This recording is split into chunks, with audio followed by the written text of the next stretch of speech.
Hoy retomamos el camino que hizo grande este país. Hoy volvemos a abrazar las ideas, la libertad. Un gobierno limitado, y quiero que quede claro esto, que cumple a rajatabla con sus compromisos que ha tomado. Nosotros lo que vamos a arrancar primero es con la reforma del Estado. Okay. Y con resolver el problema de las LELIX para poder abrir el cepo. Es muy importante salir del cepo para que la economía vuelva a expandirse. Pero si nosotros no resolvemos el problema de las LELIX y abrimos, nos vamos a una hiper. La ley dijo, tenemos que arrancar con eso para evitar una hiper, porque efectivamente, si vos no tenés reemplazado por dólares los ahorros, lo que va a pasar es que la gente va a buscar la plata, los dólares, los pesos, lo que sea, va a tener una corrida, va a tener una hiper. ¿Vos visualizás un gobierno tipo Macri? Bueno, es un gobierno Macri. Es un gobierno Macri. Claro, sí. ¿Y va a estar Macri 100% atrás para vos? Para mí sí. Gracias. A vos por sacarnos de la tira esto. Ayer creo que fue Pagano que habló de simbiosis entre la Libertad Avanza y el PRO. Tenés ese proceso. ¿Tenés todo el PRO o una parte del PRO? No, no sé. Yo qué sé, yo mucho PRO. ¡Qué grande! ¡Hicimos! Gracias. Gracias por tanta grandeza. Gracias por tanta grandeza. El mercado descuenta o apuesta con estos datos que estamos viendo a que va a haber un ajuste fiscal fuerte. Un punto que para mí es relevante, dice, el ajuste fiscal que el mercado le pide y que él prometió, lo tiene que hacer sobre un 79% del gasto público, que son jubilaciones, salarios, subsidios y programas sociales. Que no es cierro los 3 ministerios que me festejó Johnny Viale. O sea, no me cambia la ecuación. Tenés que meterte a un lío. Si usted no recompone la generación de ingresos por parte del sector privado, cualquier promesa que se le haga a los jubilados es mentira. En la medida que la economía crece, a todos nos va a ir mejor. En la medida que la economía crece, a todos nos va a ir mejor. ¿Por qué en los últimos días usted no volvió a hablar más de dolarización y de terminar con el Banco Central? La definición de terminar con el Banco Central es una definición de índole moral. Usted sigue con la idea, presidente, de dolarizar. Mi decisión es terminar con el Banco Central. La moneda que se elija es la moneda que elijan los argentinos. Si el tipo de cambio está a 3.000 pesos, sí, la dolarización la podrías hacer relativamente pronto. Lo que pasa que, de nuevo, Milei ni siquiera dijo yo creo que el tipo de cambio debería estar a 3.000. Lo que hizo fue volar los techos, por decirlo de manera sencilla. Dijo, cuanto más alto, mejor. ¿Qué va a hacer con YPF, con la televisión pública? No adhiero a esas prácticas de tener un ministerio de propaganda encubierto. Ok, ¿y entonces? Tiene que ser privatizado. La TV pública privatizada. Radio Nacional, lo mismo, privatizada Radio Nacional. Todo lo que pueda estar en las manos del sector privado va a estar en las manos del sector privado. Okay. Todo lo que pueda estar en las manos del sector privado va a estar en las manos del sector privado. Ok. ¿Va a tomar algún tipo de medida con respecto a la tarifa? En materia tarifaria, lo que nosotros consideramos que hay que hacer es recomponer la ecuación económica financiera de los contratos, pero yendo sobre que esos ajustes sean pagados por el Estado. Quiere terminar con los subsidios. Esto se puede hacer únicamente si a estos sectores que están explotando estos servicios le brinda un shock tarifario insuficiente para cubrirle esa diferencia. Con lo cual tenemos un primer nivel de salto inflacionario con transferencia de ingresos hacia esos sectores. Vamos a pedir, cuando creamos propicio y prudente, una reunión con el nuevo presidente, que lo hacemos y lo hemos hecho siempre. Ahora, que estamos preocupados, y sí, mucho. Pero la preocupación no va a borrar la fuerza del amor que tenemos nosotros por todos los que dieron la vida para un país mejor. Quiero ser muy claro con algo. El modelo de la decadencia ha llegado a su fin. No hay vuelta atrás. ¿Qué tal? ¿Cómo andan? Muy pero muy buenas noches. Aquí estamos arrancando Desiguales en vivo por la televisión pública. Feliz Día de la Soberanía. ¿Qué dice Lu? Bien, bien. ¿Cómo anda? Procesando todo lo que está ocurriendo en las últimas horas, ¿no? Así es. Bueno, en algún punto hay una enorme cantidad de interrogantes que siguen vigentes más allá de estas definiciones que acabamos de tratar de compilar en un muy buen informe de la producción de Desiguales sobre lo que hipotéticamente va a ser un gobierno del presidente ya electo Javier Milei. Y en función función de eso, enorme cantidad de interrogantes que ayer nos las planteamos también en el momento de los resultados. Frente a las decisiones que Javier Milei tome, ¿cuál va a ser la comparativa con lo que Javier Milei quería, o por lo menos había planteado durante toda la campaña y su existencia política a la hora de tener que realizar efectivamente ese gobierno? ¿Cuál va a ser la convivencia con quienes le han dado un contexto muy importante en términos políticos, el PRO por sobre todas las cosas, y cuando se encuentre también Javier Milei con la disyuntiva de hasta dónde él tiene que ceder en términos de lo posible? Esa es un gran interrogante entre muchos otros. Y después, por supuesto, las reacciones frente a esa acción de Javier Milei en su plan de gobierno y qué va a operar sobre eso, qué quiere decir dentro, fuera de la ley. Definiciones que ayer dio Javier Milei en el momento de su discurso. Pero veamos lo siguiente, en términos de algunas definiciones. Primero, la creación de una oficina del presidente electo de la República Argentina. Hasta ahora igual creo que es solamente un usuario de Twitter, pero bueno, le pusieron ese nombre. Sí, pero estuvo distribuido o replicado por el propio espacio político de la Libertad Avanza. Una oficina que es un usuario de Twitter. Está bien, sí, no tiene un lugar concreto Claro. más allá del Hotel Libertador, pero ya llama la atención de por sí. Comunicado de prensa oficial, en el día de hoy el presidente Javier Milei, presidente electo, mantuvo desde horas tempranas en la mañana conversaciones telefónicas con dignatarios extranjeros, ratificó el deseo de trabajar en defensa de la democracia y el comercio libre con todos los países del mundo. Queremos informar que no habrá ningún anuncio de nombramientos respecto a cargos del futuro gobierno hasta el día de la asunción. Enseguida vamos con Nico Fiorentino con algunos nombres propios que suenan y fuerte por boca del propio Javier Milei, pero sin definiciones oficiales por ahora. Hasta el 10 de diciembre, atención acá, el presidente Alberto Fernández y el ministro de Economía Sergio Massa son los responsables constitucionales de la situación de los argentinos. Primera respuesta o más formal respecto a lo que ayer decía Sergio Massa.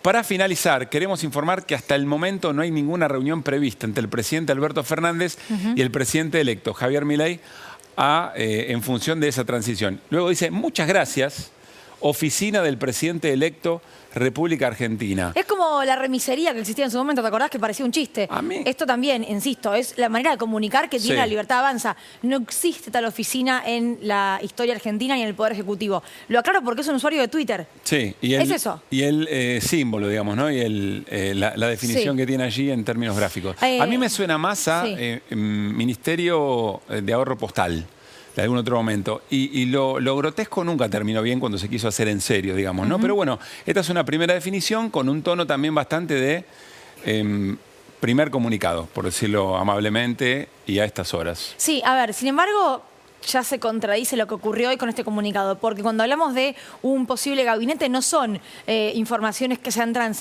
han trascendido en off, sino que es lo que dijo hoy públicamente Javier Milei. Por ejemplo, lo que nos va a contar Lu Bertoy en un rato. ¿Quién es Mariano Cunio Libarona? Quien va a ocupar el Ministerio de Justicia de la Nación. Se habló también de la posible canciller, Diana Mondino, como se venía especulando. Digo, los nombres que han circulado los dijo Javier Milei. Nadie los tiró, lo sacó de una galera. Con respecto a la transición, Nico Fiorentino y Flor Barragán tiran información. ¿Va a ocurrir la reunión mañana, sí o no? Sergio Massa sigue en sus funciones. La pregunta es, ¿quién echó a correr el rumor de que iba a renunciar o tomarse licencia? Porque eso es lo que nunca se oficializó. Hoy hubo una foto de él con su equipo de gabinete. Aquí Ahí la estamos está, compartiendo. equipo del Ministerio de Economía. Y Sergio Massa dijo, yo no me voy a ningún lado hasta el 10 de diciembre. ¿Quién va a ser el responsable de llevar adelante la transición, si es que efectivamente ocurre? Y además, ¿qué tiene que hacer o no tiene que hacer el gobierno nacional en relación a lo que se hable con Javier Milei? Son preguntas que entiendo yo se van a empezar a responder mañana, primer día hábil, hoy feriado nacional, luego de la elección del día domingo. Viene Jorge Alemán para charlar con nosotros, psicoanalista, escritor, que se hace una pregunta muy interesante. Primero dice, bueno, hay nuevos interrogantes. La frase clásica, teníamos más o menos la respuesta, nos cambiaron las preguntas. Eso parece estar pasando en la República Argentina hoy. Quienes cambiaron las preguntas fueron efectivamente argentinos y argentinas que votaron por un 55% a Javier Milei. Pero él dice, muy llamativo, porque más allá de lo económico, etcétera, se pone en juego un tesoro simbólico muy importante, que tiene la República Argentina y tiene que ver con la defensa de los derechos humanos y el modo en que lo ha hecho, el modo en que salió de la dictadura y la juzgó la República Argentina. Y viene también a Desiguales el abogado constitucionalista Andrés Gil Domínguez. ¿Por qué es importante esto? Bueno, porque hay una enorme cantidad de decisiones que, insistimos, hoy Javier Milei vuelve a ratificar, pero que tiene un camino institucional por recorrer si es que quiere llevar adelante ese tipo de situaciones. Será por decreto de necesidad de urgencia, de qué manera se privatiza lo que dice que quiere privatizar. Bueno, todo eso tiene que tener un andamiaje institucional. Vamos a charlarlo con él. Voy un poquito para atrás y pienso en Jorge Alemán, que viene de España, con el cual hemos hablado muchas veces, de Vox, cómo ve el mundo, lo que ocurrió ayer domingo. Y tenemos un par de etapas para repasar, un par de diarios, para repasar cómo han titulado la victoria de Javier Milei. Porque decía ese comunicado de la presidencia electa, que habló con representantes extranjeros. ¿Quiénes fueron? Bolsonaro y Bukele, por ejemplo. Pero El País de España escribió: el ultra Milei, por ultraderechista, arrasa y Argentina da un salto a lo desconocido. Y la foto es con su hermana, ¿eh? La foto del triunfo es con Karina Milei. ¿Qué lugar ocupará Karina Milei? También es la pregunta que cabe hacerse. Bien, en este caso nos vamos al diario La Razón de México. La ultraderecha triunfa en Argentina. El excéntrico Milei será presidente, ganó por 12 puntos en segunda vuelta. Folha de San Pablo, diario de Brasil: Argentina elige un anarcoliberal como Milei y promete dolarizar la economía. Mirá dónde apunta directamente Folha de San Pablo, ¿no? BBC del Reino Unido: Milei logra una contundente victoria ante Massa y da un vuelco a la política argentina con sus propuestas libertarias y radicales. Y también una foto muy similar con Karina Milei. Y acá lo que ponen con Conan directamente. Hablamos de la revista Time de los Estados Unidos, que dice: Argentina acaba de elegir a un populista excéntrico que busca consejos en sus perros clonados. Y es la foto de Conan, que recordemos, ayer cuando Javier Milei cierra su discurso, dice: gracias a las fuerzas del cielo. Las fuerzas del cielo es Conan. Bueno, y finalmente, AP, Argentina abre la puerta a un futuro incierto tras el triunfo del ultraderechista Milei. Un repaso bastante abarcativo, por supuesto no lo es todo, de la repercusión en distintos medios del mundo del triunfo de Javier Milei. ¿Nos vamos a la mesa? Vamos. Al encuentro de nuestros compañeros y compañeras. ¿Cómo Nico, están? Lu, Flor, ¿cómo andan? Bien. Es muy lindo porque cuando nos saludamos nos preguntamos hasta cuándo tiene alquiler cada uno, ¿no? Sí. Como al su ratito, tanteando el panorama. Yo soy el mejor parado. Vos sos el mejor parado. Tengo ley de alquileres, me quedan 2 años. Ahí, en ese comunicado hay más información en términos comunicacionales, más allá de que efectivamente por ahora es una cuenta de Twitter. Lo que hay también, hay un estilo, hay una imagen, hay una forma de comunicar que es una réplica de lo que hace la Casa Blanca en los Estados Unidos, digamos, una réplica de la cuenta POTUS. Y si vos ves el loguito, eso es idéntico a lo que hace la Casa Blanca, solo que en este caso la Casa Rosada en lugar de la Casa Blanca. Imagínate si ya pusiesen directamente la Casa Blanca, juntamos todas las cosas y nos vamos. Sí, bueno. Y va a haber más va a haber más cuestiones de imagen replicadas en lo que hacen los Estados Unidos. Recién empieza eso. Antes de meternos en lo que tiene que ver con lo que está ocurriendo en estos días en torno a el gabinete, la transición, etcétera, queremos mostrar un comunicado, ya lo tenemos en pantalla, un comunicado de Radio y Televisión Argentina, Telam, Contenidos Públicos, que comienza diciendo: una de las primeras declaraciones del presidente electo Javier Milei fue reafirmar su decisión de privatizar los medios públicos. Esta posición genera un enorme rechazo y preocupación, ya que demuestra un gran desconocimiento del rol que cumplen en la construcción democrática. Los medios públicos garantizan la información como un derecho, no como una mercancía. El diálogo con ciudadanos y no con consumidores. La cobertura en todo el territorio nacional, que ahora también se extiende al territorio digital. La pluralidad, diversidad e inclusión en sus contenidos. El mandato de servicio público establecido por leyes vigentes. Rendición de cuentas a la ciudadanía y a órganos de control. Producción de contenidos formativos e informativos regidas por el interés público y no por estándares comerciales. Ahora volvemos a eso, pero retengan, ¿no?, la lógica comercial detrás de los medios privados, distinto de lo que pasa en lo público. público, la generación de contenidos y agendas ausentes o de poca presencia en la lógica comercial, la soberanía informativa y cultural, la difusión de Argentina hacia el mundo. Por todo esto, los medios públicos son esenciales para el fortalecimiento de la vida democrática, la libre expresión, la diversidad de voces y la construcción ciudadana. Está claro que cualquier gobierno electo tiene una legitimidad para disponer lo que efectivamente entienda puede servir al desarrollo de la Argentina. Lo que tiene que haber de fondo son razones. Y aquí es muy importante entender, nos parece, la diferencia entre el interés público y el sentido de lo comercial. Es decir, que detrás del funcionamiento de un medio de comunicación esté meramente la búsqueda de un rédito económico. Porque las lógicas que operan allí son directamente distintas. Vos podés tener una política de medios públicos de una manera o de otra. Ahora, la privatización o la eliminación de medios públicos nos pone en un ámbito muy delicado para esas agendas que un medio comercial quizá no tiene interés porque no le rinde o porque no le genera la pauta publicitaria, los contenidos comerciales que decide, porque tiene que ver con llegar a lugares donde efectivamente el privado, insisto, tampoco le rinde económicamente, pero hay una responsabilidad del Estado de poder garantizar la comunicación y la diversidad de contenidos en cada uno de los rincones de un país como la Argentina. Tenemos para compartir lo que dijo Venegas Lynch. Yo sé que teníamos el recorte, Albi, decime si podemos ponerlo ahora, porque hace un rato nada más Eduardo Feynman le hizo una entrevista al diputado electo Berti Venegas Lynch. Le preguntó por los medios públicos, él dijo que hay que privatizarlos, pero le repregunta Eduardo Feynman, ¿por qué no convertirlos en la BBC? Como es en el caso de el Reino Unido. Miren la respuesta de Venegas Lynch. Metete el rigor del mercado. La BBC de Londres, por ejemplo, ¿no podría ser un buen ejemplo a tomar antes de privatizar? No sé, me imagino. Me parece que un canal del Estado, pero no del gobierno. Es que todo lo que hace el argentino, que somos como trogloditas puestos en el Estado, lo vamos a desfigurar. Lo mismo si me preguntás del tema de la Reserva Federal en Estados Unidos. Bueno, es la misma naturaleza nociva de tener un banco central, pero es gente dentro de todo más razonable. En la BBC puede parecer algo parecido, pero tiene el mismo concepto como te... En Estados Unidos son más razonables para tener un banco central, o en Reino Unido para unos medios públicos de comunicación. En la Argentina somos trogloditas, que todo lo que tocamos lo rompemos. Mi gran pregunta siempre cuando escucho estas declaraciones es ¿por qué desean gobernar? Y en este caso lo van a hacer porque así lo eligió el pueblo. Una sociedad que detestan, que creen incapaz, un país que les parece una mierda. Y insisto, es una opinión personal que no tiene respuesta, porque lo que te van a decir es que en realidad mi pensamiento es el que está equivocado, pero a mí no me deja de sorprender que la respuesta ante una pregunta válida como la de Eduardo Feynman sea y porque si lo que los argentinos tocan lo rompen. Claro, el problema es la argentinidad. Exacto. A la hora de pensar políticas públicas para argentinos y argentinas. Como si en los próximos, lo que nos va a contar Nico, que son los próximos ministerios y representantes ante el Poder Ejecutivo, que son extranjeros o son todos argentinos. Y está bien. ¿Cómo corresponde? Esperemos que no lo rompan en este caso. Esperemos que no. A ver, hay varias figuras ya confirmadas, otras no tanto. Trajimos un primer paneo dividido de una manera bastante caprichosa, como me gusta hacer las cosas a mí, que bien.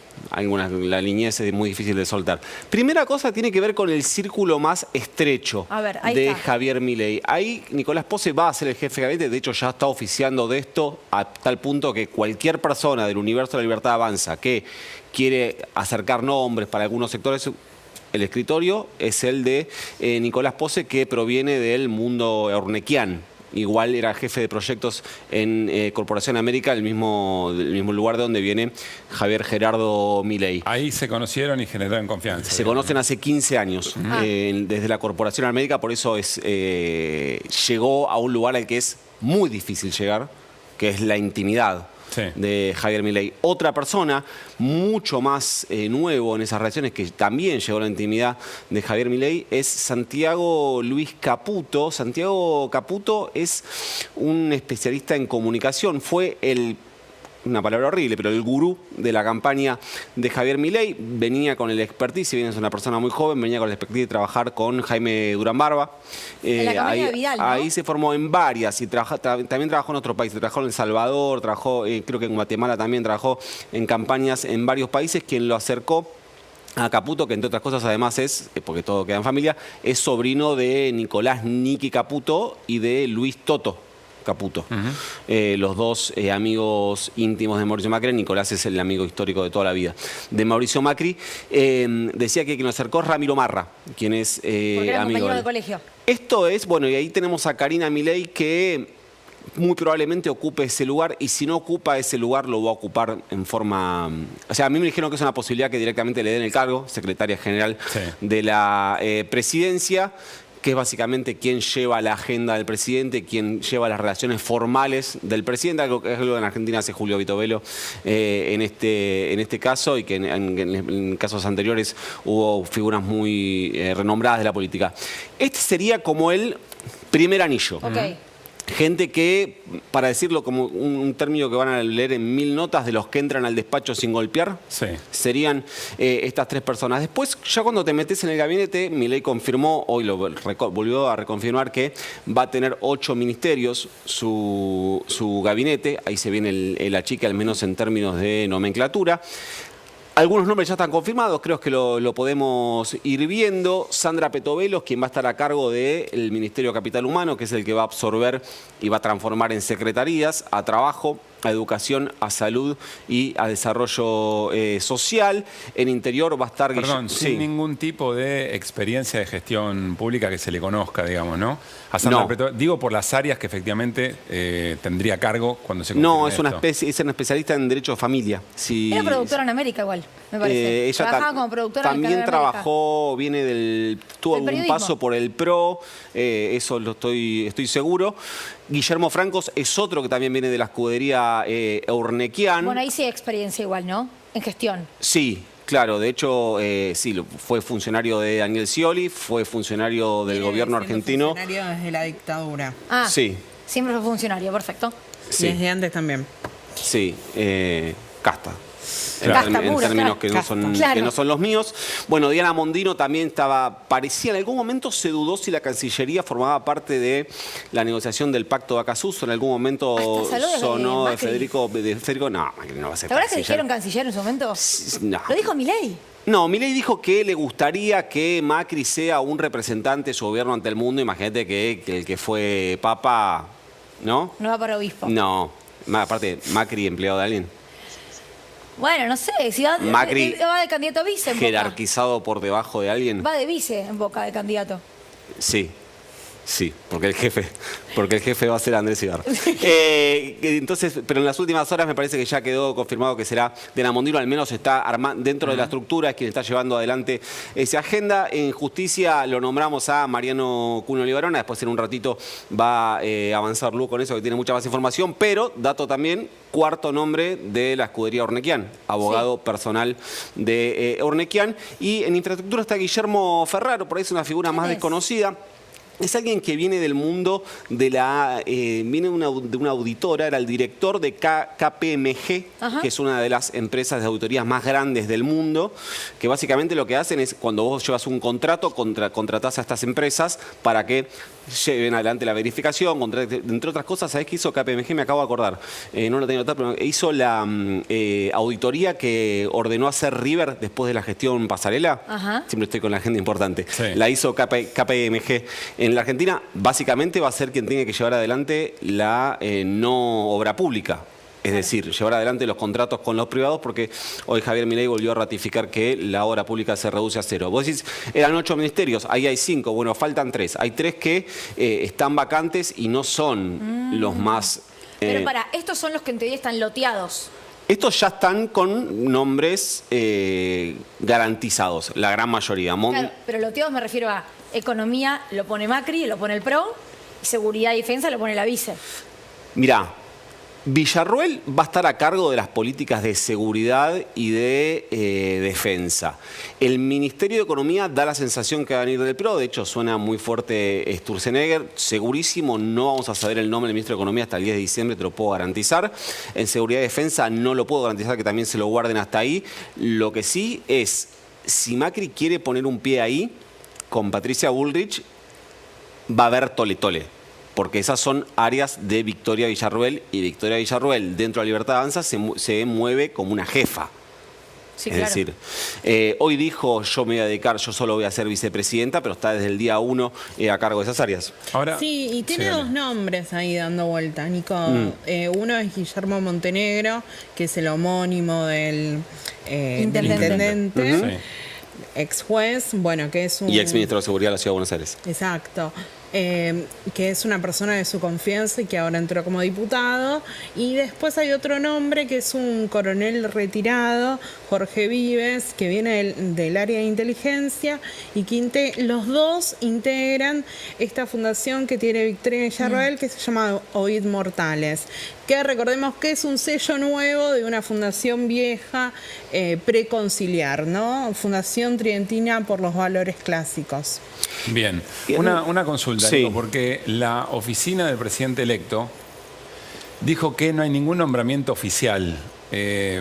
¿Esto qué tan oficial es? Y tan oficial como que mirá, lo dijo Milei. Píparo lo dijo Milei. Píparo ANSES, claro, no lo dijimos. Píparo ANSES, Cuño Libarona lo dijo Milei. Francos lo dijo Milei antes de la campaña. Diana Mondino lo dijo Milei antes de la campaña. Acaba de una reunión en el Hotel Libertadores entre Mauricio Macri y Javier Milei. Entonces la pregunta es si todo esto está en negociación todavía o ya es un hecho. Pero es incondicional el apoyo. Hay muy poco pro, digamos, en estos nombres que mencionas, ¿no? Pero falta seguridad y economía. Y hay sectores que van a ir al pro seguro. Uno es YPF, de hecho, si querés podemos ver la siguiente placa, que son algunas áreas clave. Bueno, ahí Emilio Campo es quien va a, es como el Thor de los bancos, porque es el que va a martillar el Banco Central hasta derrumbarlo.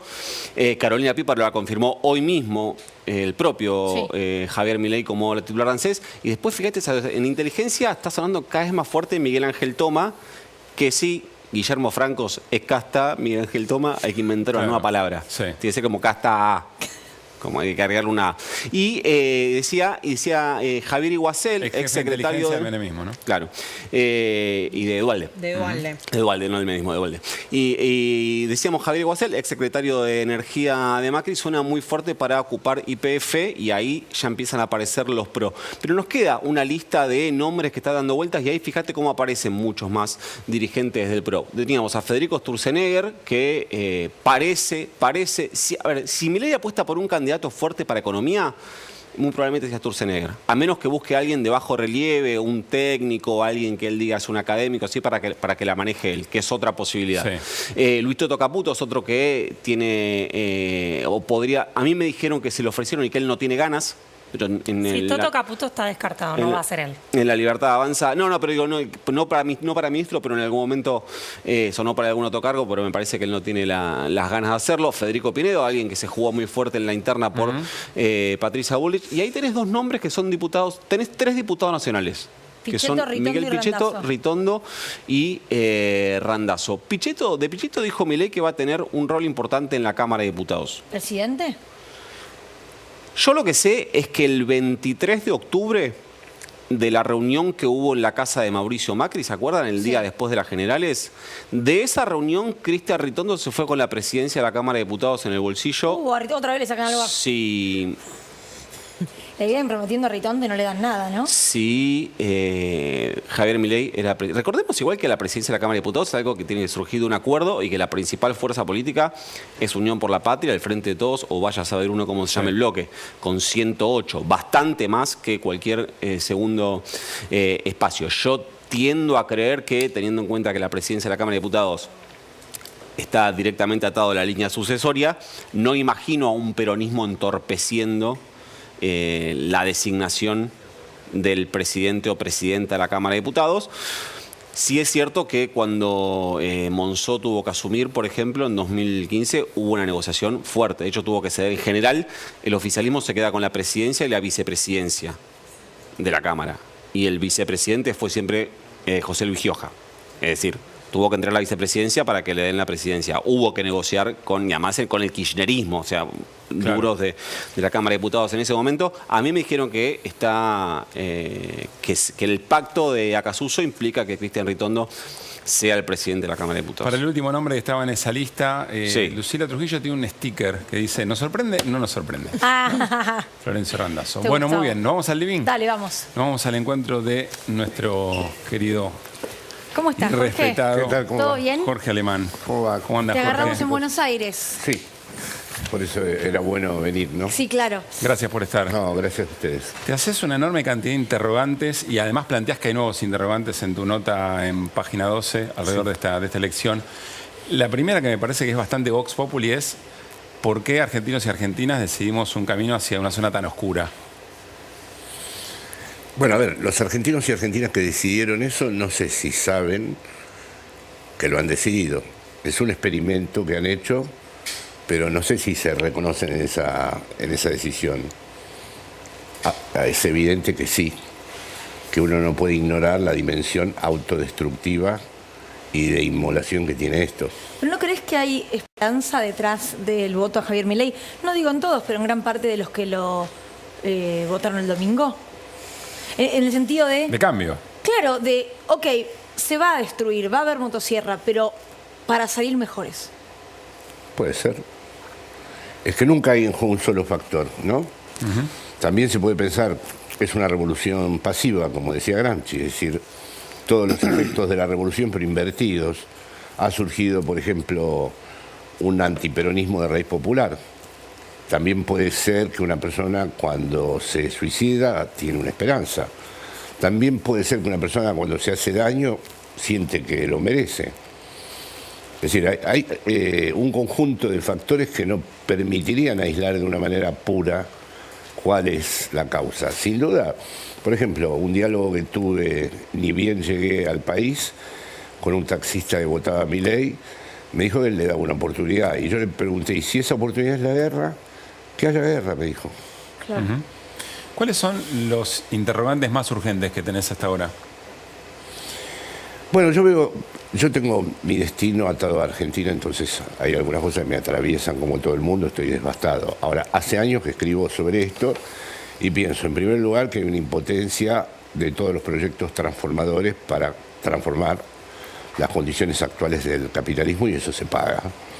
Llega un momento en donde la concentración de la riqueza y el aumento de la desigualdad en todas partes se vuelve tan patente que los sectores de la izquierda o los sectores progresistas entran en una zona de impotencia, no pueden. Y eso tiene sus consecuencias.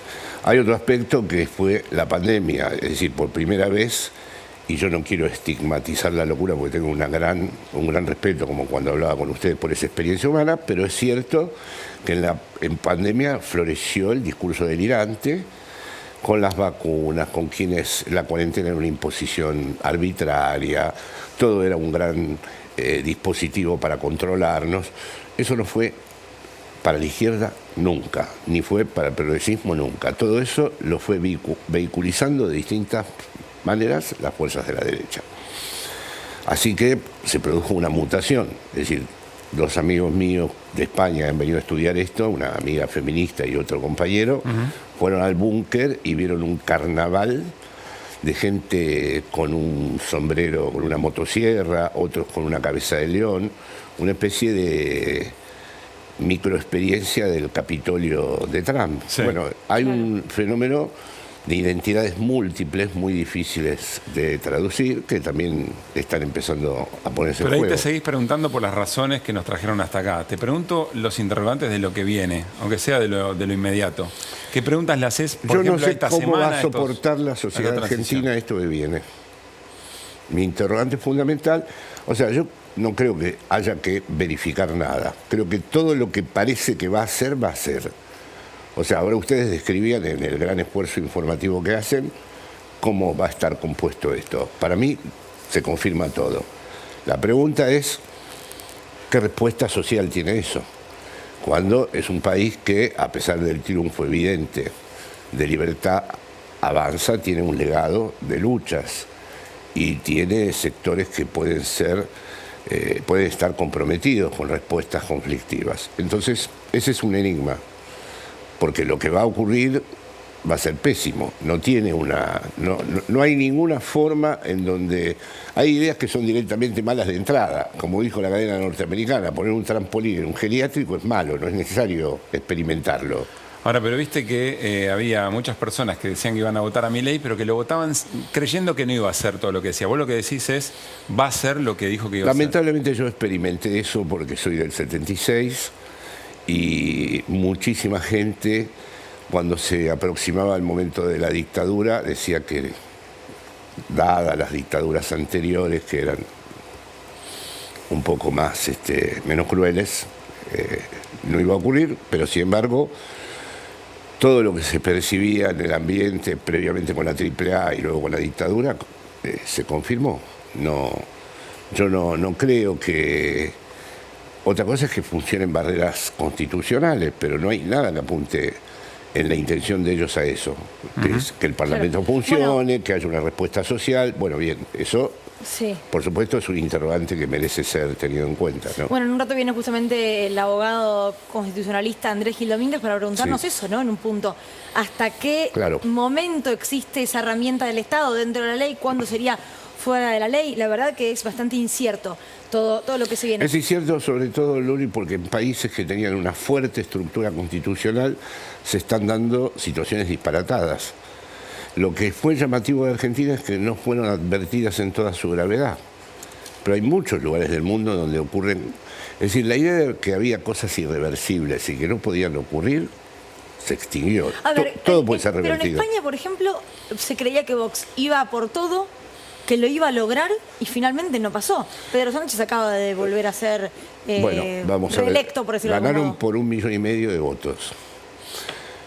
Lo que ocurrió es que por la propia composición del Estado español y por la valentía, vamos a decir, política, en este caso de Sánchez, pactó con los independentistas las amnistías y pactó con la ex ETA del País Vasco.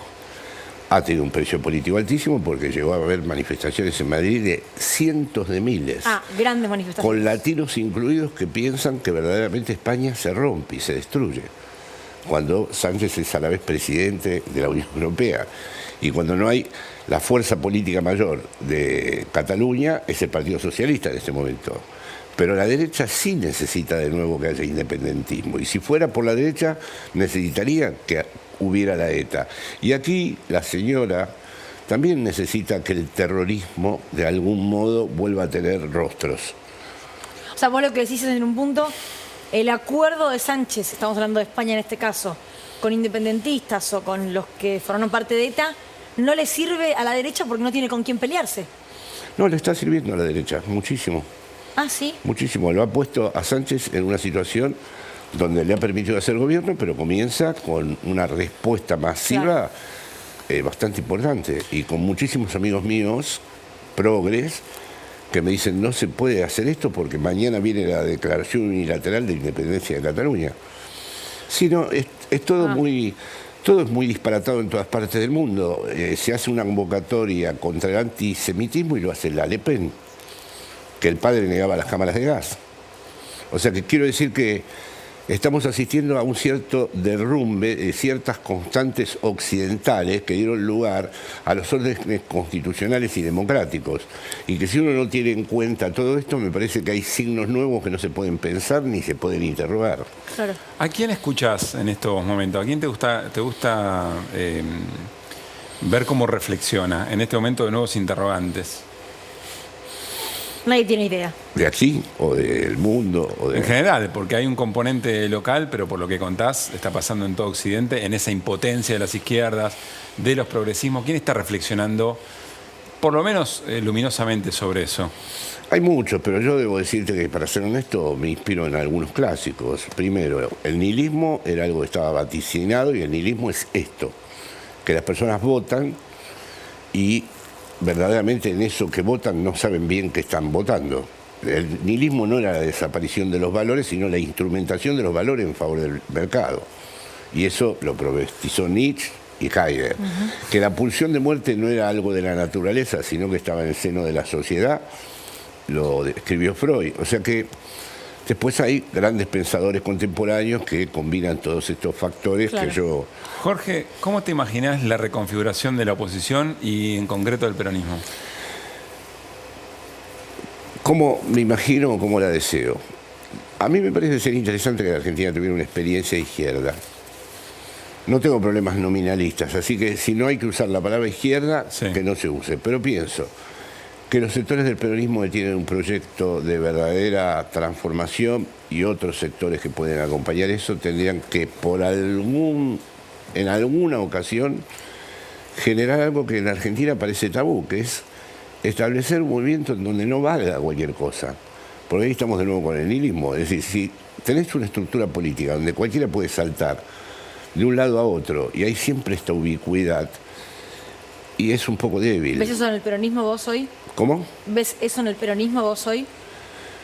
Bueno, el peronismo estuvo muchas veces, salvo en el periodo kirchnerista, que logró a través de una estructura latinoamericana consolidar un proyecto político del lado emancipador, ¿no? Vos decís, un espacio político con definiciones de izquierda o progresistas que se mantenga en eso, que sea lo que es, digamos, que tenga una identidad y la preserve.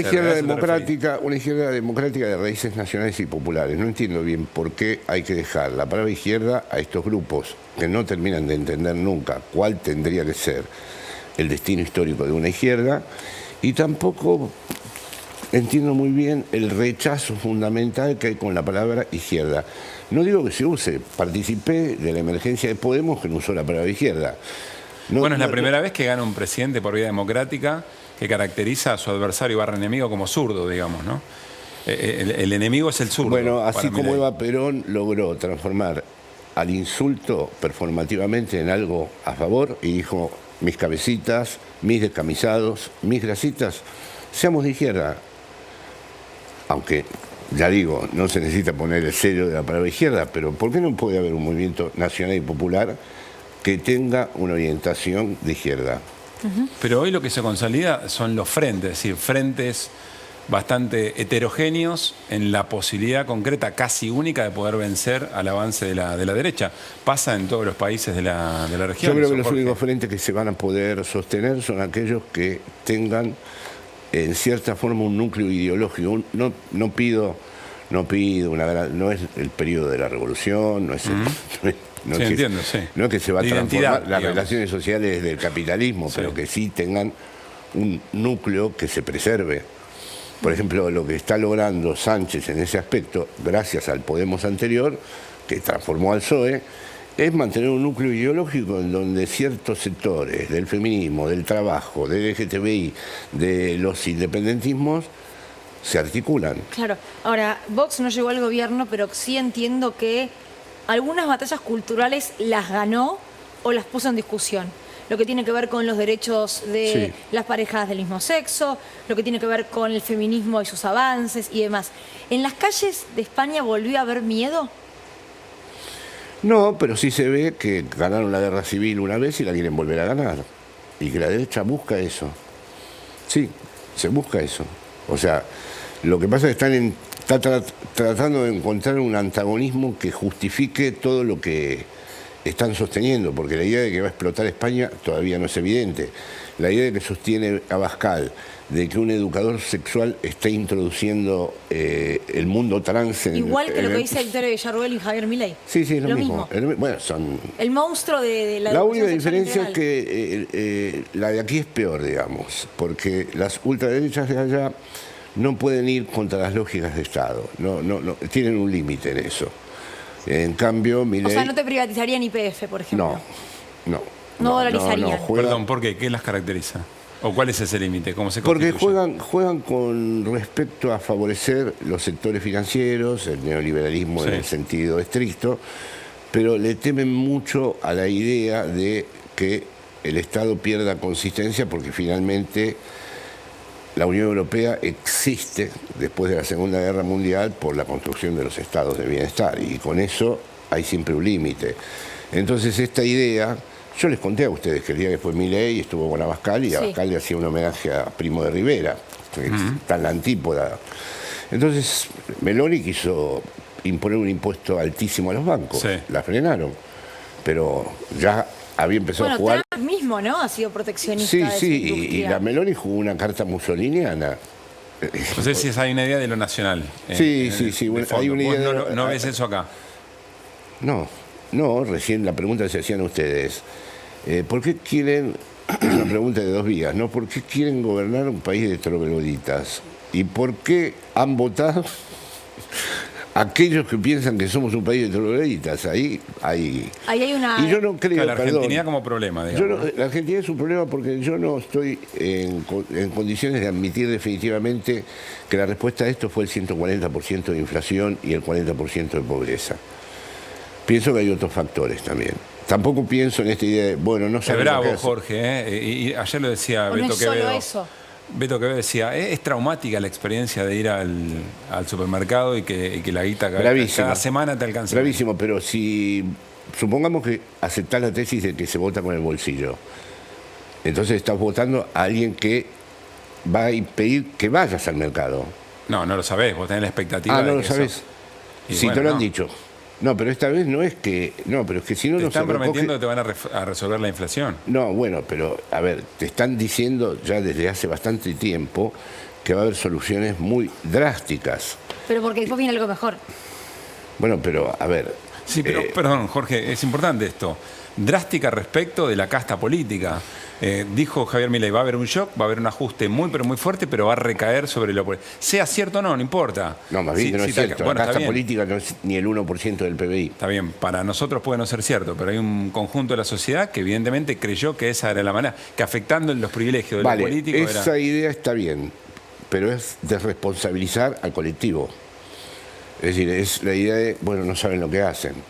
Han sido muy ingenuos, es muy traumático, como decís, lo del 140% de inflación, y verdaderamente todo lo que se ha dicho hasta ahora no contó, no estuvo en juego.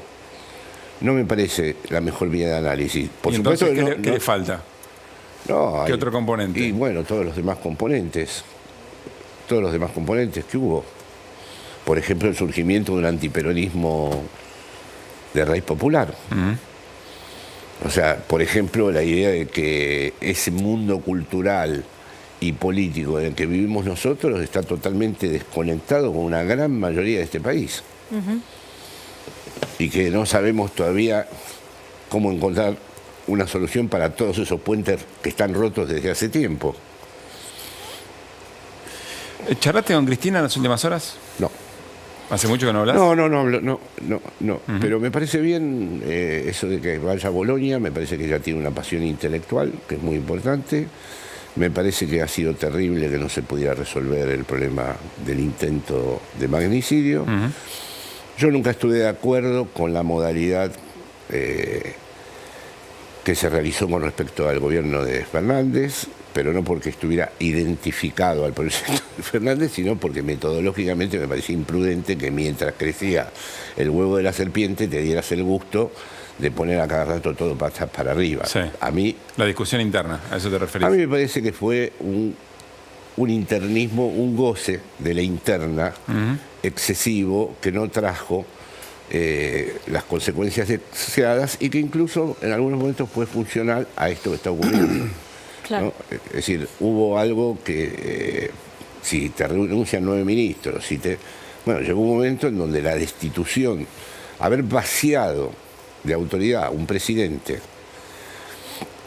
haberlo llamado Cupa, bueno, en fin, es decir, si lo tenías que rectificar, hubiera sido más interesante rectificarlo de otro modo, dado que esto estaba empezando a recorrer el mundo.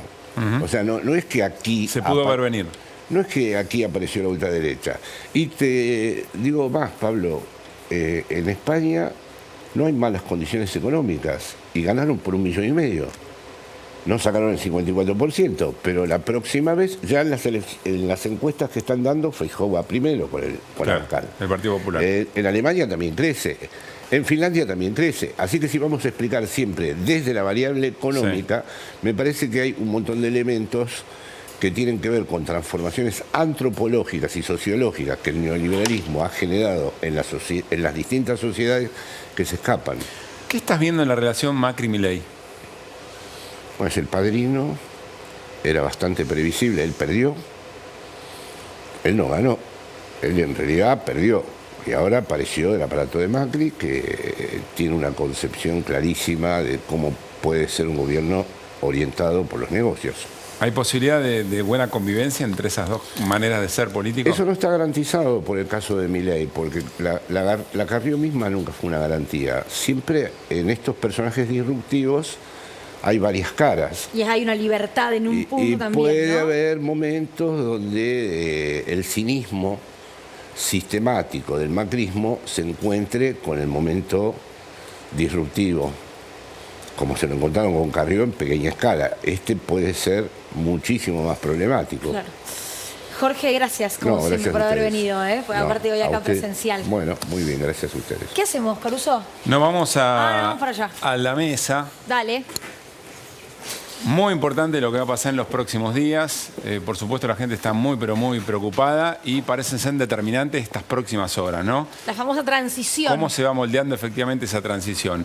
A ver, Flor, ¿con qué información? Sí, trajimos dos cosas. Por un lado, cuáles van a ser esas primeras medidas económicas de Javier Milei, confirmadas por él mismo. Ya no nos basamos en la plataforma, lo que decía, sino lo que él dijo hoy con lo que va a avanzar. Ya como presidente electo. Claro, ya lo que anticipó que se viene. Por un lado tenemos esa info y por otro lado también qué va a hacer Sergio Massa al frente del Ministerio de Economía y cómo van a ser estas 13 ruedas. ¿Qué significa esto? 13 jornadas para el dólar de acá hasta el recambio presidencial. Arrancamos, si les parece, con las medidas económicas de Javier Milei. Por un lado, habló de resolver el tema de las LELIQ, que ahora lo podemos ampliar, para levantar el cepo, es decir, no tenemos que esperar que se levanten las restricciones cambiarias el día 1. Dijo, vamos a honrar la deuda, es decir, todo aquel que tiene un bono hoy en Argentina tiene que esperar que se cobre. Derogar la ley de alquileres, atención, no hablo de modificaciones, sino directamente de derogarla. Cambios muy fuertes en lo que se refiere a la política aerocomercial. Sí. Habló de cielos abiertos y de privatización de YPF, no en una primera etapa, pero sí dijo de racionalizar la empresa y luego privatizarla. Y después, ojo con esto, se está hablando en distintas personas de La Libertad Avanza de una ley ómnibus. Para eso tuve que consultar abogados que nos expliquen qué es una ley ómnibus, que es esto de meter en una ley muchas cosas distintas. Por ejemplo, la ley de presupuesto, ¿no? Que vos tenés muchas cosas distintas, distintas temáticas, ¿no? No sé, la ley de alquileres solo tiene tema alquileres. Sí. Ley de presupuesto tenés un montón de artículos de muchas cosas. Eso podría ser una opción para poder pasar varias cosas al mismo tiempo. Lo que pasa es que, seguramente lo vamos a hablar en los próximos días, el Congreso no lo tiene, La Libertad Avanza. Eso es laburo de Nico para ver cómo va a quedar eso, de quién se va a unir con La Libertad Avanza, qué pasa con el PRO, se rompe, no se rompe, el propio PRO. Sí, a veces las trampas de las leyes ómnibus, corregime Nico, es que se ponen en juego tantas cosas que lo que en definitiva se está poniendo en juego, en el apoyo o no, es en el acompañamiento de un gobierno que ganó las elecciones y por ende merece legitimidad en ese acompañamiento. Claro. Entonces eludís la discusión punto a punto de cada uno de esos tramos. No, igual lo que pasa también muchas veces con estas leyes es que en una misma ley te ponen un escorpión, un mono y un elefante. Vos no querés ninguno de los tres. Claro. Pero para bajar el elefante aceptás el escorpión y el mono. En general, en la negociación parlamentaria se hace eso. Sí. Claro. Ahora, Flor, me quedo con lo primero, que se habló mucho hoy de las LELIQs. ¿Qué es resolver las LELIQs para después levantar el cepo? Sí, lo que es LELIQ, para que se entienda, para el que está del otro lado, es letras de liquidez. ¿Y qué es esto? El Banco Central lo que le dice a los bancos es, para que no haya tantos pesos dando vuelta en la economía, dámelos. Y se vayan a dólares, por ejemplo, ¿no? Claro. Y te compliquen esa cuenta. Claro, entonces dice, dámelos, pero eso le genera una deuda al Banco Central. De hecho, el Banco Central tiene una deuda muy alta, que son estas LELIQ, que están endeudados justamente con los bancos. Les paga una tasa muy alta a los bancos y esas LELIQ fueron creciendo a lo largo del tiempo a tal punto que tenés unos 20.000 millones de dólares en LELIQ. Es decir, estos son, en definitiva, es plata de la gente que en vez de estar dando vueltas en la economía, están ahí en el Banco Central. ¿Es en dólares o es en pesos? Es en pesos. Bien. Lo que pasa es que vos imaginate que si liberaras todo eso y eso fuera a dólar, tendrías mucha presión en el tipo de cambio, te generaría un tipo de cambio muy elevado y por eso Milei habla de una hiperinflación. Hay un caso, perdón, Florcita, que es lo que le pasó a Macri después. ¿Te acordás que Macri eran las LEVAX en ese caso, que las LELIQ son como la continuidad? Que cada vez que venía un vencimiento de LEVAX estaban todos así porque sacabas los pesos, no había cepo, no había nada, sacabas la cantidad de LEVAX que tenías y te ibas al dólar y te daban el dólar billete a precio oficial. Claro. Que además lo podía hacer cualquier persona. En este caso las LELIC son para entidades, ¿no? Sí, en este caso las LEVAC vienen de allá del 2002. Las LELIC sí las implementó Federico Sturzenegger cuando era presidente del Banco Central. O sea, la gran bomba de la que habla Javier Milei la armó el que quiere que sea ministro de Economía. Porque lo que plantea ahí es... No me diga que vamos a volver con el padre de la criatura y toda esa cosa, ¿no? Pareciera. Por favor. Habría que ver ahí cómo fueron creciendo a lo largo del tiempo este instrumento, pero lo cierto es que la idea de poner a Federico Sturzenegger en el Ministerio de Economía fue justamente la raíz por la cual Milei empieza a criticar al gobierno de Macri. ¿Qué fue? Que dijo, Federico Sturzenegger iba a un ritmo en el Banco Central, pero la política fiscal que tenía en ese momento el Ministerio de Economía, que estaba dividido en Hacienda y Finanzas, era muy gradualista. Eso es lo que se plantea. En ese momento Milei va a los canales de televisión a criticar al gobierno de Macri por gradualista en lo fiscal, pero en todas las notas televisivas que daba Milei decía, pero Federico Sturzenegger está haciendo un muy buen trabajo en el Banco Central. O sea, le gustó siempre. Sí, y de hecho decía que era su amigo, que lo conoce hace mucho tiempo. Poner ahora a Federico Sturzenegger en el Ministerio de Economía sería un poco combatir eso, que decía que el Ministerio de Economía y Banco Central no fueron en tándem en el gobierno de Macri. Bueno, ponerlo ahora en el Ministerio de Economía junto con Emilio Campo sería un poco cambiar esa lógica. Bien. Bueno, esto de la transición en términos de lo que está pensando en medidas económicas que ha anunciado Javier Milei. Por parte del gobierno, ¿qué pasa? El gobierno saliente. Sí, acá vamos a arrancar por lo oficial. Esto que voy a leer, Massa sigue al frente del Ministerio de Economía, lo manda hoy el vocero oficial de Sergio Massa, es decir, hasta el 10 de diciembre sigue al frente del Ministerio de Economía. ¿Por qué tanto ruido? Es porque ayer, después de haber perdido el balotaje, se dio a conocer en varios medios, con notas firmadas y también de una agencia de noticias, de la cablera Noticias Argentinas, que Massa se iba a pedir licencia. Lo cierto es que eso generó muchísimo ruido de qué va a pasar de acá en adelante. Hoy fue feriado, así que no vimos tanto movimiento en lo que tiene que ver con el mercado, pero sí, esta semana, como decíamos, todavía quedan 13 ruedas hasta el recambio. Lo cierto es que hoy el Ministerio de Economía salió a oficializar que sigue Sergio Massa. Sergio Massa, que había dicho en varias entrevistas, ¿se acuerdan? No voy a soltar el timón hasta el último día. Bueno, efectivamente lo va a cumplir, designó un equipo para la transición y lo importante es lo que definió este equipo y el foco en estos días va a estar justamente en el dólar, que el dólar no se dispare y para eso se toman estas medidas que trajimos acá, pero para que se entienda, todas pensadas en cuanto al dólar. Por un lado, dólar diferencial para las exportaciones, es decir, al que exporta hoy en Argentina le van a dar un dólar más alto que el dólar oficial. El Banco Central va a seguir interviniendo. Después habrá que, esto es lo que quiera el Ministerio de Economía. Después habrá que ver si efectivamente puede llegar a contener las presiones que va a haber seguramente en el mercado de cambios. Y acá ponemos un signo de pregunta gigante que es, ¿qué va a pasar con los acuerdos de alimentos y de combustibles que todos se habían firmado primero en las PASO, después en las generales y ahora faltan todavía 2 semanas o más para el 10 de diciembre? ¿Qué va a pasar con todos esos acuerdos que te vencen, que todas las empresas ya te hablan de retrasos de 30 o 40%, que vencidos, ¿con quiénes lo van a discutir? ¿Con los que se están yendo? Me decían hoy en una empresa, si a tu jefe lo echan del trabajo y te da órdenes, ¿vos le das bola a tu jefe que lo echaron del trabajo? Y yo le dije, no, bueno, imagínate cómo estamos las empresas. Sí, con qué fuerza política ratificás ese acuerdo, además sabiendo que quien viene está en las antípodas del Estado regulando. Volar digamos, ¿no? todo por el aire. Hoy mi colega, colega de Flor también y de Lu, Esteban Rafael, le contó, periodista del Cronista y de Radio Con Vos, contó que ya hoy hay supermercados que están recibiendo listas de precios con entre 35 y 40% de aumento. Qué bueno que mañana tengo que ir al súper.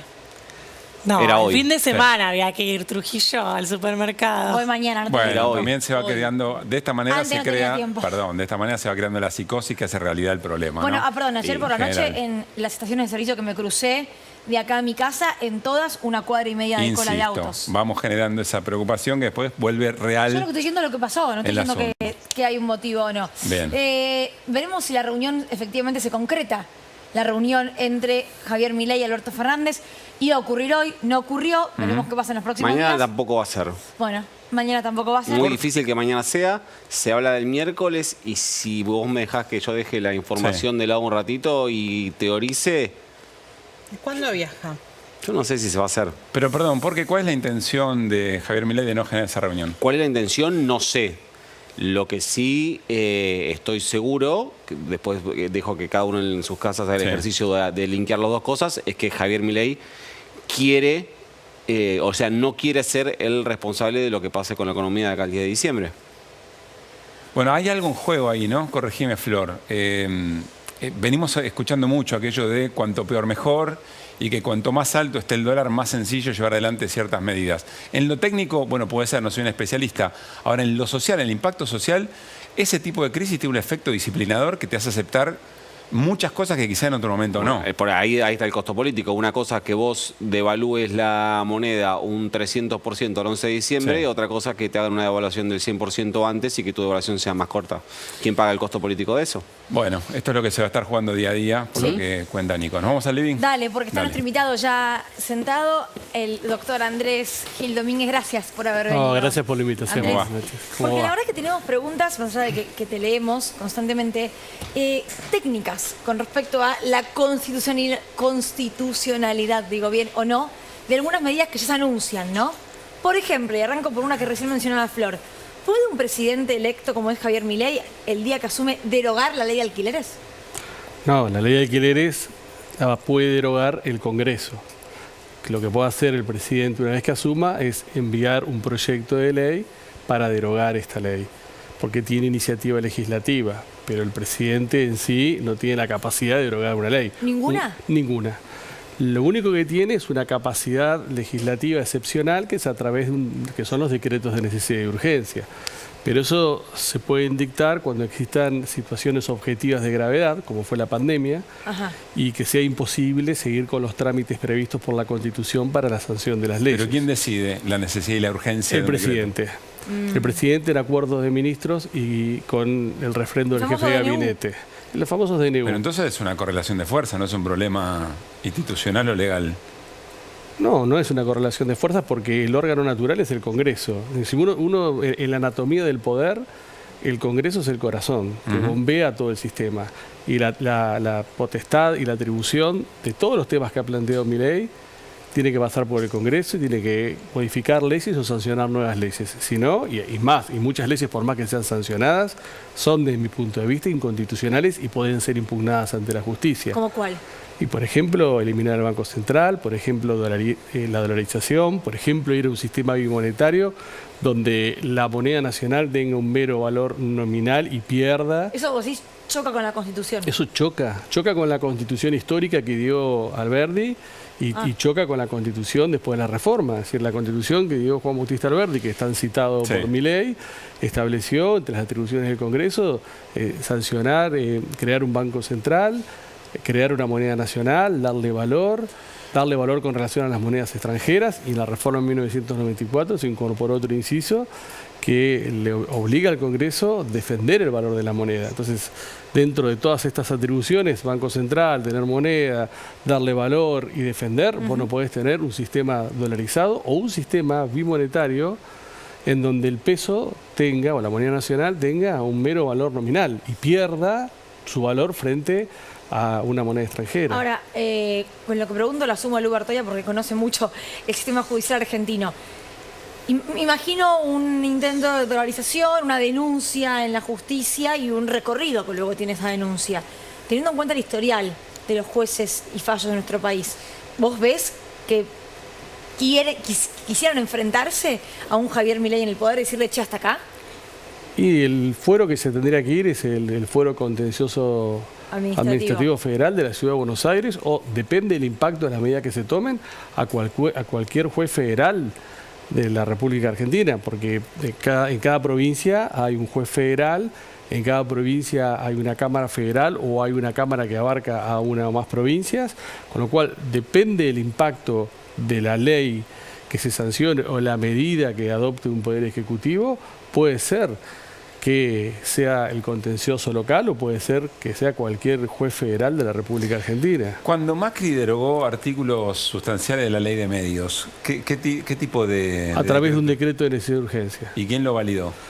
Lo validó el Congreso. Lo que pasa es que nosotros tenemos un problema, que desde el año 2006, y esto es una de las herencias de Cristina, cuando Cristina creía que las cosas iban a ser siempre eternas, se sancionó una ley que que regula los decretos de necesidad de urgencia y que los reguló de forma inconstitucional, porque dicen que si una sola de ambas cámaras, de Cámara de Diputados, de la Cámara de Senadores, aprueba el DNU, entonces se tiene por aprobado el DNU cuando se tendría que exigir que ambas cámaras lo aprueben como se exige cuando se tramite una ley. O sea, el DNU entra en vigencia cuando una de las dos cámaras... No, el DNU entra en vigencia cuando es publicado en el boletín oficial. Un presidente o presidenta dicta un decreto de urgencia, lo publica en el boletín oficial y en ese momento ya vale como una ley. De hecho, Andrés, permitime interrumpirte, pero este gobierno lo ha hecho casi en forma sistemática, sobre todo con la mayoría del Senado. Mandaba los decretos al Senado, los hacía aprobar por una o dos cámaras y se transformó, empezó ley. Claro. Esa ley, que es una ley reglamentaria y es uno de los problemas de la reforma del 94, que en vez de haber cerrado el esquema de los decretos de necesidad de urgencia, como lo cerró la Constitución de la Ciudad Autónoma de Buenos Aires, delegó el control político ulterior a una ley. Se sancionó una ley que ha sido utilizada por todos los gobiernos, porque a Macri tampoco le interesó modificarla, porque te da un poder enorme. Al presidente le da un botón. Le da a cualquier persona que se sienta ahí, le da el poder casi de un monarca. Sí, de hecho, este gobierno al menos lo llevaba al recinto para que se discuta. Durante el gobierno de Macri lo que pasaba era que no se juntaba ni la bicameral de trámite legislativo para tratarlo de DNU, entonces era... El Congreso nos trataba, la única manera que tenía de frenarlos era por vía judicial. Claro. O sea, perdón, que ahí depende, es muy importante, los acuerdos que se hagan en el Congreso, eventualmente los que tienen ese deporte del salto en garrocha, como dice Daniel Tonietti, en cada recambio gubernamental, esa reconfiguración va a ser muy importante y eventualmente, entiendo por lo que decís Andrés, que si eso llegara a tener visos de inconstitucionalidad, tiene que ir a algún tipo de fuero, digamos, para que se discuta allí. Ahí el problema que yo veo es que siempre hay bibliotecas para justificar una cosa o la otra, ¿no? No, mira, la jurisprudencia de la Corte Suprema de Justicia, en varias integraciones, en la anterior y en la actual, mantiene una postura que los decretos de necesidad de urgencia solamente pueden dictarse cuando existan objetivas razones de urgencia que impidan que el funcionamiento del Congreso no pueda satisfacer. Pero eso es opinable, digamos. No, porque una cosa es una emergencia objetiva, como fue la pandemia, y me parece que lo único bueno que ha dejado la pandemia es que nos ha marcado una situación de cuando existe una situación de urgencia objetivamente verificable, y otra cosa la emergencia espuria, que no es una emergencia objetiva, sino una emergencia política, una necesidad política por la cual vos estás obviando al Congreso. O sea, me parece que eso es un dato positivo que nos ha dado la pandemia, porque ahora vos podés comparar cualquier situación que se invoque para dictar un decreto de necesidad de urgencia con lo que fue la pandemia. Claro. Si no tiene ningún viso de asimilación, entonces no está el presupuesto constitucional acreditado. Ahora, te sumo a lo que tiene que ver con ley de alquileres, que te daba recién el ejemplo, los medios públicos, que ya dijeron que los quieren privatizar. ¿Las privatizaciones pueden también darse por DNU? Sí, también. Pero existe hoy en Argentina una ley vigente de 1989, que fue la vieja ley de reforma del Estado, que dice que para poder privatizar o concesionar, por ejemplo, medios públicos, hace falta una ley de Congreso. Claro. Con lo cual, con la vigente ley del Estado de 1989, hoy no podría a través de un DNU privatizarse, sino hace falta una ley del Estado. Pregunta, ¿se puede privatizar la televisión pública siendo que RT hace una creación de la Ley de Servicio de Comunicación Audiovisual? Sí, se puede. Según la ley vigente se puede. Se puede concesionar o privatizar. Una cosa es la concesión, otra cosa es la privatización. ¿No tenés que modificar la ley? No. Según la ley vigente, no. Ajá. Porque una cosa es la concesión, en donde vos, el Estado no transfiere el dominio, sino lo que hace es por un determinado tiempo, a contraprestación de un canon, otorga el funcionamiento de ese servicio privado. Y otro es la privatización, que hay transferencia de dominio, de propiedad. Pero perdón, para entender bien, ahí sí vos tendría que venir esa ley del Congreso de la cual vos hablabas. Siempre tiene que venir una ley de Congreso. En privatización o concesión tiene que venir una ley de Congreso. Para que termine el círculo de cerrarse, digamos. Si no, no termina como de cederse. No, para que se pueda, para que se pueda YPF privatizar, o los servicios o la televisión pública concesionar, que yo no creo que se pueda privatizar, se podría concesionar, hace falta una ley del Congreso que así lo establezca. ¿Qué tipo de mayorías? Simple. Y Andrés, perdón que lo interrumpa ahí, que tengo una obsesión yo con las leyes que instauran con mayoría simple, mayorías agravadas, que es lo que se intentó hacer con aerolíneas, por ejemplo, que a partir de una ley con mayoría simple se instaura que, no sé, la venta de YPF requiere 2/3. Eso. Lo que pasa es que solamente las mayorías agravadas las puede instaurar la Constitución. No, una ley no puede establecer una ley que la Constitución no requiere una mayoría agravada para determinado tema, no puede establecer una mayoría agravada. Lo vengo diciendo hace mucho, pero no tenía el aval de un constitucionalista. Te agradezco mucho. Un Congreso con la mayoría simple la deroga, la modifica. Derogas la ley que había instaurado la mayoría agravada y ya. Ahí está. Claro. Flor, tenés una pregunta. Sí, es como el consultorio. Sí. ¿no? Es como cuando tenés Perdón, pero es muy actual. Si a mí la muela me jode y a otro le Tengo digo millones de dudas. Flor tiene un problema en la medianera con el vecino. No, cuando vos escuchás reforma del Estado, ¿en qué pensás? ¿En menos ministerios, menos empleados públicos? Y con respecto a esas dos cosas, para bajar ministerios necesitas solo un DNU y para empleados públicos se pueden despedir, no se puede. Esos dos temas me interesan. Primero, para modificar el ministerio necesitas una ley. Lo que pasa es que todos los gobiernos lo han hecho a través de decreto de necesidad de urgencia. El DNU sale como loco. Los primeros días de Alberto Fernández, los primeros días de Mauricio Macri, modificó la ley del ministerio por DNU. Los primeros días de Alberto Fernández lo hizo por DNU. En general lo que pasa ahí, Andrés, también es que hay colaboración de la oposición en que, como al ser la estructura del Estado, después en general mandan una ley de ministerios y en general se aprueba con amplia mayoría. Pero ¿por qué no mandás la ley de ministerio y te la aprueben enseguida?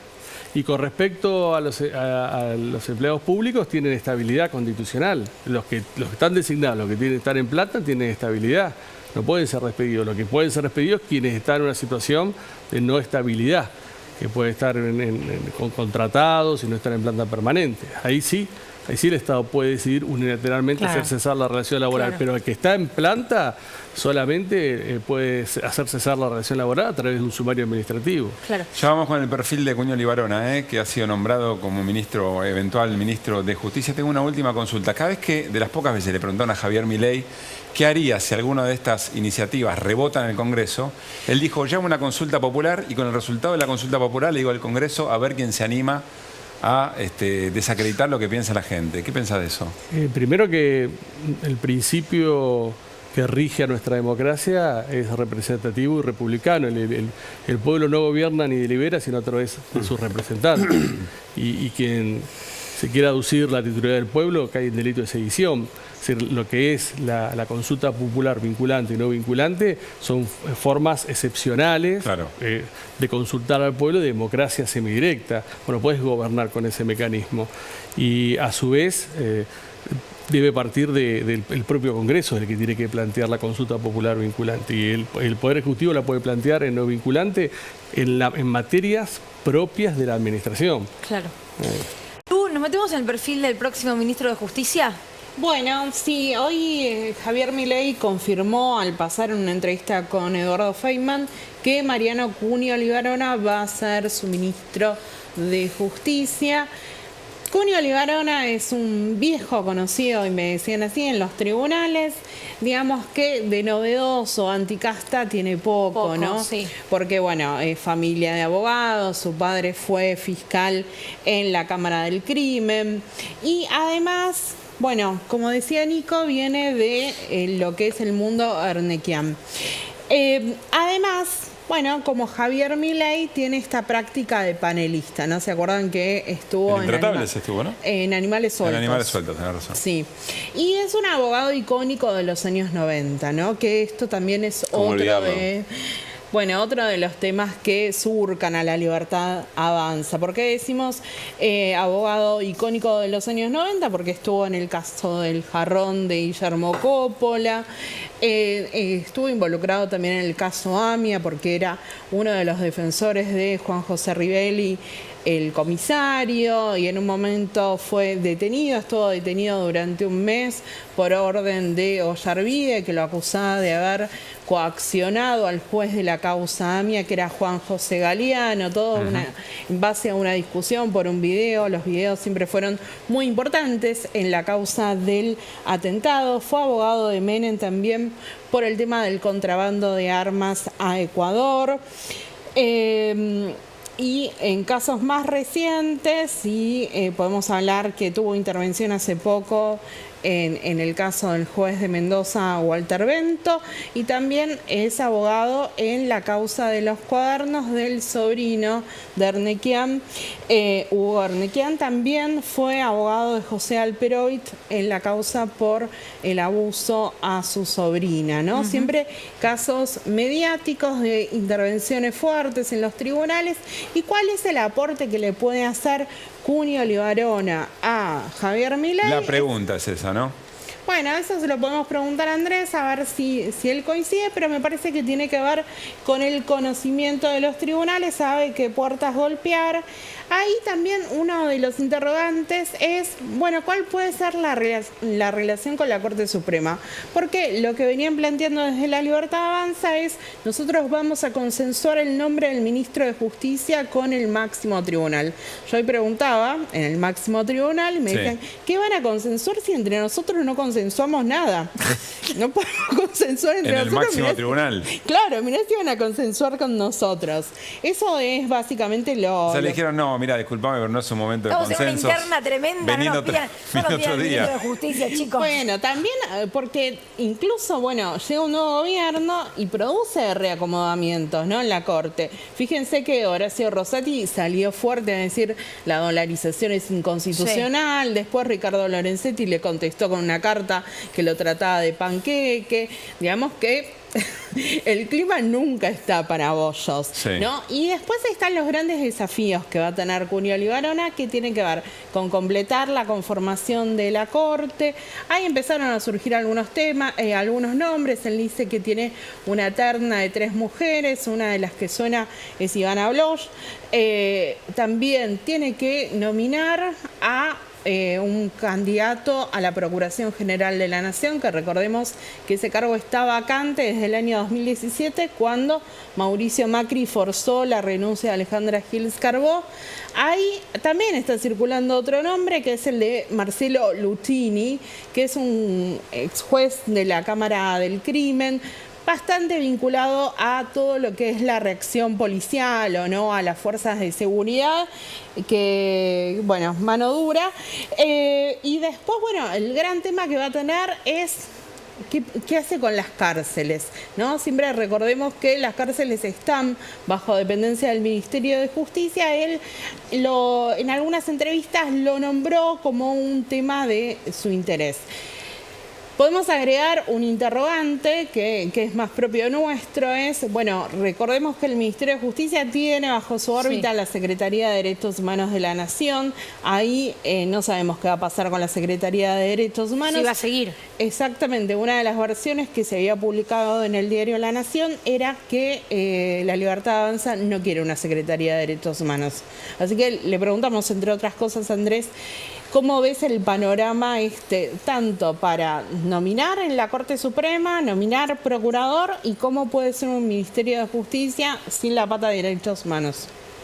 Bueno, para nominar es sencillo. Puede. El problema es después conseguir el acuerdo del Senado, porque acá sí existe una mayoría agravada de 2/3 de los miembros presentes del Senado para dar acuerdo a quienes puedan ser eventualmente postulados para la Corte Suprema y para procurador, con lo cual hoy está muy lejos de La Libertad Avanza de estos números como para lograr un acuerdo.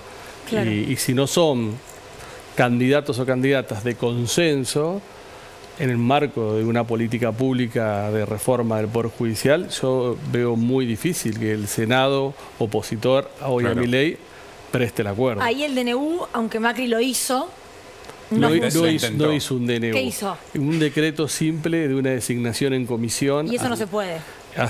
No se puede como lo hizo Macri. Okay. Como lo hizo Macri no se podía porque no estaban dadas las condiciones para...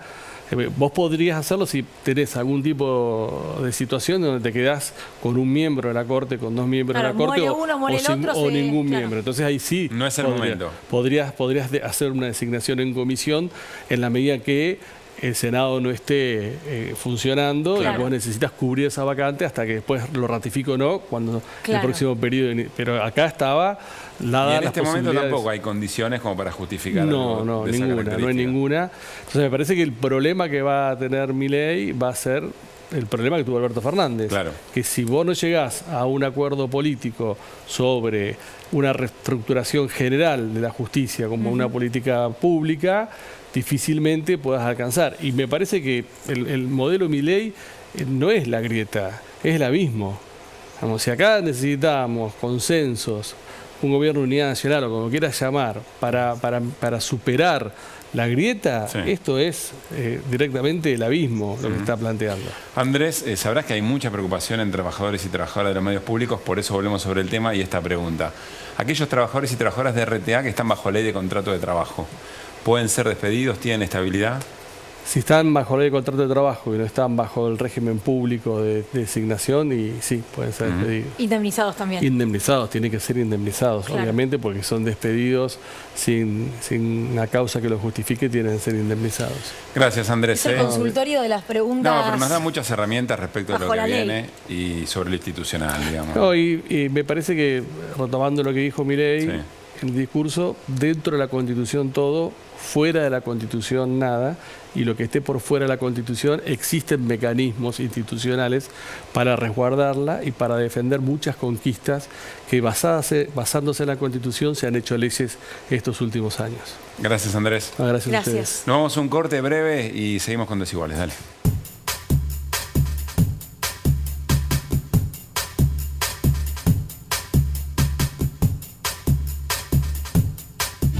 Amamos hacer televisión pública.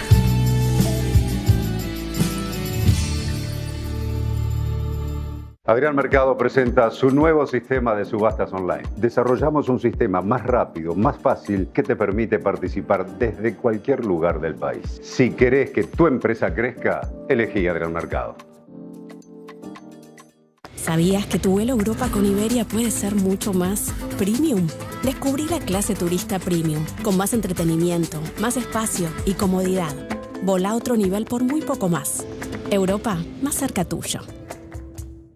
En Carrefour tenés 7 días de ofertas. Hasta el miércoles, con Mi Carrefour, 70% de descuento en la segunda unidad en marcas de queso crema, yogures y shampoo. 50% de descuento en la segunda unidad en marcas de leches larga vida, jabón para la ropa y limpiadores de piso. Además, queso cremoso Puyehue a 199 pesos por 100 gramos. Comprá también en carrefour.com.ar y retíralo gratis en tu sucursal más cercana. En Navidad, los clientes siguen con la danza del ¿me lo llevo o no me lo llevo? Por eso, hacela fácil con GetNet, la plataforma de cobros y servicios que acepta tarjetas de crédito, débito, prepagas, billeteras virtuales y ofrece promociones y cuotas. GetNet. Cobra sin vueltas. Voy a dar una vueltita y vengo. Pará. Mirá que hoy tenés promo con el banco y encima la acumulás con la de Modo.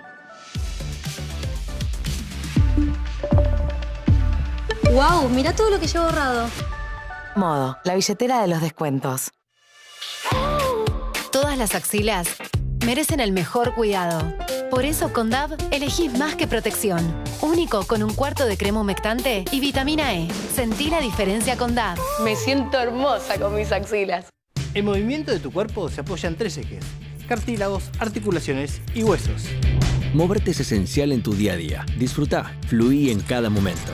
Presentamos el nuevo Curflex Triple Acción, con colágeno UC2, ácido hialurónico y calcio, que ayudan a regenerar los cartílagos, lubricar las articulaciones y a fortalecer los huesos. Flexibilidad, resistencia y seguridad en todos tus movimientos. Nuevo Curflex Triple Acción. Volvé a conectar con el movimiento. Los pedidos los haces en la P. P de promos para compartir hasta 30% en todas tus cenas. P de pizza, de pieza de sushi, de... ¡Papá! Te pido sin pensar porque hay promos. Promos para compartir hasta 30% off en todas tus cenas. Solo por pedido ya. Desafiamos a Ana a poner a prueba la protección superior de Rexona 72 horas en su clase de baile. Veamos si Ana muestra marcas de transpiración en sus axilas. Protección comprobada. Rexona 72 horas. Protección superior que no para. Te recomendaría que no tomes más de 2 o 3 cafés por día. Bidón de agua, con agua fría y agua tibia. Ese es Jorge, de Sistemas. Ah, y te tiro un dato. Ya sé. El truquito para sacar los turrones de la máquina. 0. 0, 0, 1.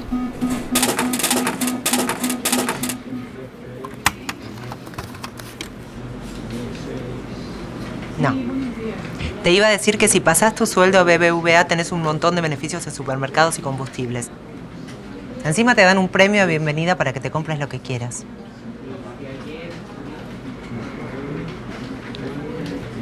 Esto lo puedo devolver yo igual, ¿eh? En Reconquista amamos ver la televisión pública.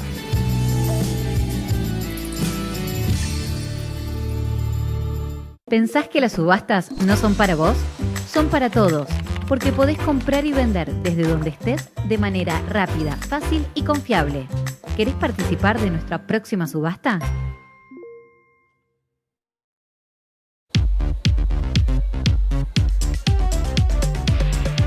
¿Sabés que tengo el auto mal estacionado? Ahí vengo. Mirá que tenés promo con Modo y el reintegro es en el momento.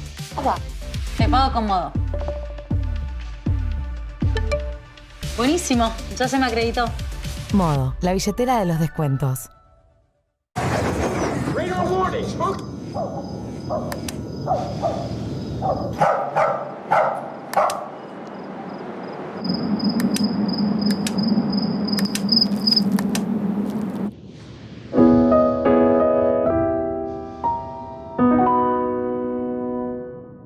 En Cereal Mix creamos un nuevo snack de cereales sin harina para comer cuando y donde quieras, con ingredientes cuidadosamente seleccionados. Porque creemos lo mismo que vos. Cuando estás bien por dentro, estás bien por fuera. Cereal Mix. Probá tu nuevo mix. Desafiamos a Roberto a poner a prueba la protección superior de Rexona en un entrenamiento intenso. Veamos si muestra marcas de transpiración en sus axilas. Protección comprobada. Rexona 72 horas. Protección superior que no para. Conectar con la actividad física activa lo mejor de vos. Nuevo 102 Sport BCAA con aminoácidos esenciales, magnesio, L-arginina y vitaminas que favorecen el incremento y la recuperación de la masa muscular. 102 Sport, tu entrenamiento al máximo. Aprende periodismo, periodismo deportivo y locución con los mejores. Instituto Superior Crónica. 21 años formando a los mejores periodistas. Inscripciones abiertas 2024. Periodismo.edu.ar. Seguinos en nuestras redes. Instituto Superior Crónica. Te recomendaría que no tomes más de 2 o 3 cafés por día. Bidón de agua, con agua fría y agua tibia. Ese es Jorge, de Sistemas. Ah, ¿y te tiro un dato? Ya sé. El truquito para sacar los turrones de la máquina. 0, 0, 0, 1.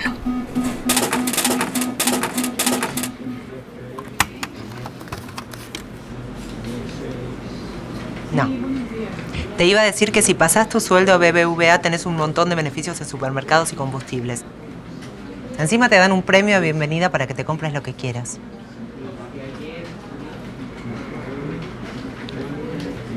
Esto lo puedo devolver yo igual, ¿eh?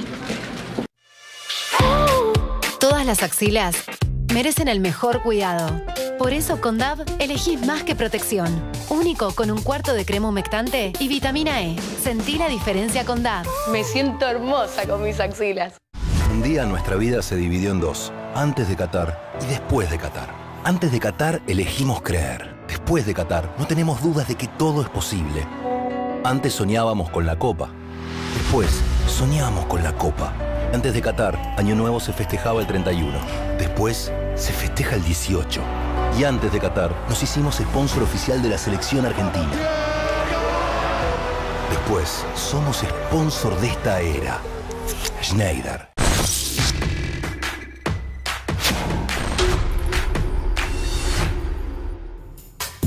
Muy bien, seguimos en Desiguales. Atención, porque hoy en SIC Periodismo Textual repetimos el episodio sobre los medios públicos, teniendo en cuenta las declaraciones y la voluntad de Javier Milei de privatizar tanto la televisión pública, Radio Nacional como Telam. Un episodio muy, pero muy importante para entender cómo funcionan y por qué son tan importantes los medios públicos. Y detrás nuestro ya lo ven, ¿no? A la escaloneta, a los campeones del mundo que mañana juegan contra Brasil en Brasil. Por supuesto, transmisión especial de la televisión pública. Y ya está en Brasil Sofi Martínez. Sofi, ¿cómo va?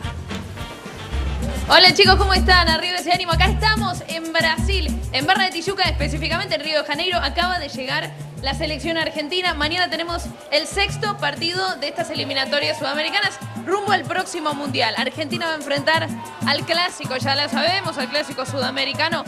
Argentina va a buscar su primer triunfo en eliminatorias contra Brasil, con todo lo que eso implica. Un equipo que no está confirmado todavía. Scaloni no confirmó el 11, sí dijo hoy en conferencia de prensa que van a haber modificaciones. Nosotros por lo que estuvimos averiguando se esperan 2 modificaciones, quizá 3, alguna... y en el análisis que uno hace con respecto al equipo, bueno, Lautaro Julián siempre son duda, Ángel Di María o Nico González y la posible inclusión de Paredes, que hoy también llegó como información fuerte. Pero bueno, hay que esperar a mañana 21:30, es transmisión especial de la televisión pública a las 7:30. Vamos a arrancar la previa con Goico y con toda esta gente, chicos, que es una locura como se vive acá. Mirá qué lindo. Claro, Sofi, ahí la pregunta es cómo procesa Scaloni en el equipo la derrota frente a Uruguay. Eso va a ser interesante observar, ¿no? Exactamente, bueno, Argentina perdió 2-0 contra Uruguay, recordemos, esto fue el día jueves por la 5ª fecha de eliminatorias. Y ¿sabés qué se lo preguntaron en conferencia de prensa? Scaloni generalmente tiene un discurso que tiene que ver con: nosotros sabemos que no somos invencibles por ser campeones del mundo, sabemos que la derrota va a llegar y estamos preparados para afrontarla. Igual así, buscar siempre el mejor rendimiento posible.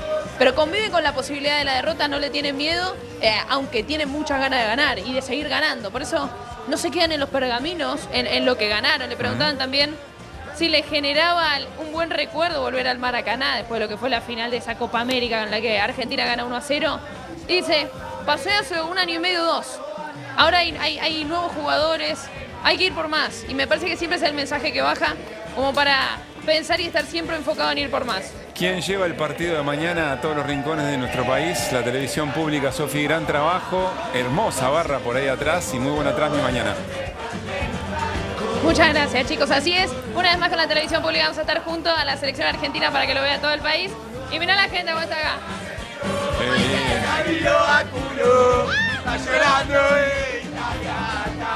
¿Cómo se extraña desde esa, un montón de lugares del país vinieron.